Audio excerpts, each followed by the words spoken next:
Greetings to you all.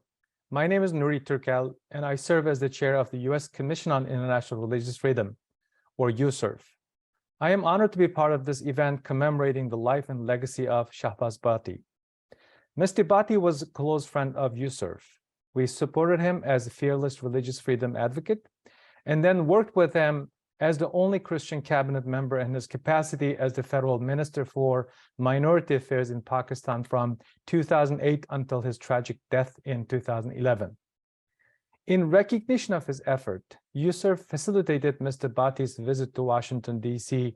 in September 2009 to introduce him to policymakers at the White House, State Department, and Congress. During his time as federal minister, Mr. Bhatti took numerous steps to support religious minorities and defend the rights of all Pakistanis, including advocacy to reform Pakistan's blasphemy laws. We tragically remember that Mr. Bhatti, along with Salman Taseer, the former governor of Punjab, were both murdered within 2 months of each other for speaking out against these notorious blasphemy laws.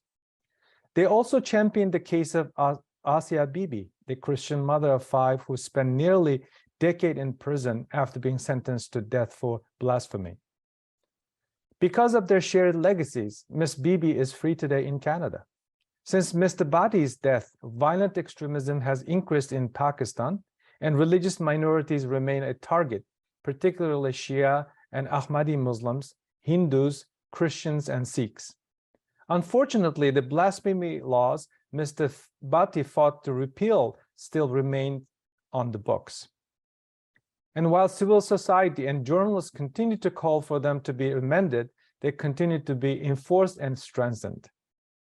The result is that dozens of innocent Pakistanis remain on death row and others serve lengthy prison terms. USCIRF is particularly concerned about the recent passage of an amendment to Pakistan's blasphemy laws by the National Assembly. This bill strengthens existing law by providing harsher punishment for using derogatory remarks against holy persons and makes the offense non-bailable. Laws like these are used to disproportionately target religious minorities.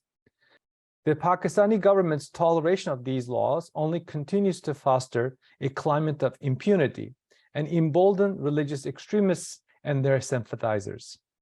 Now more than ever, the United States government and like-minded allies must show that there will be consequences for these egregious abuses by imposing targeted sanctions on Pakistani government agencies and officials responsible. The question we are left with is this: how do we carry on Mr. Bhatti's legacy? It is clear that Mr. Bhatti was making a difference. He defended a vision of diverse, multicultural, multi-religious society.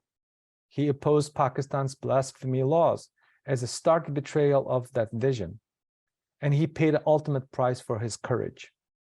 I want to emphasize that Mr. Bhatti's death was not in vain, and his legacy will continue to inspire and encourage us to keep pressing on until his vision is realized.